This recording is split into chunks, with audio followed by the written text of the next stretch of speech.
The midday sun is blazing down on the temporary camp just outside Jhang.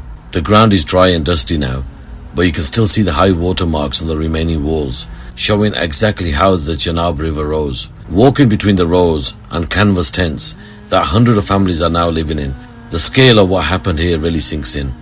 I'm out here today to see the reality on the ground for myself.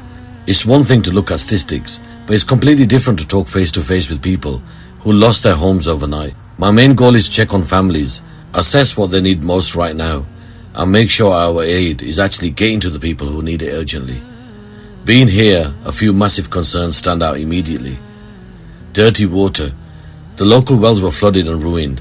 People are desperate, so they're using contaminated water, which is already making kids sick with diarrhea and fever. Hunger. The floods wiped out local crops and killed off livestock. Since most of the men here are daily wage laborers, they have no work and no income. Families are literally running out of food. People lost everything, their clothes, their tools, their homes. They are completely starting from scratch, and without outside help, they simply don't have the means to build proper roof over their heads again. At Sadaqah Welfare Trust, we are not just looking at this short-term emergency.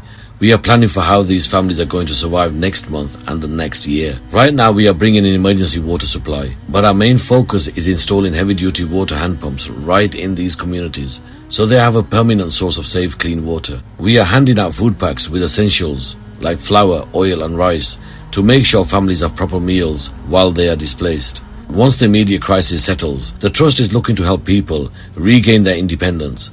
This means helping them rebuild community spaces, reinforcing homes against future floods, and providing livestock shares like cows and goats so farmers can start earning a living again.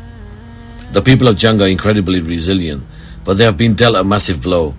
We are committed to staying here on the ground until these families can finally move out of the tents and back into proper safe homes. Even though these families have almost lost everything, their hospitality and warmth were incredibly humbling. When we walked through the camp, people came out of their tents not to complain, but to welcome us with genuine smiles and deep gratitude. Seeing people who are going through the hardest trial of their lives show such immense grace and dignity makes our mission even more urgent. They didn't just thank us with words, they honored us with their respect, making us even more determined to stand by them until they are back on their feet. Join hands with Sadaqah Welfare Trust. Donate now so we can make a difference to the lives of these people in the crisis they face.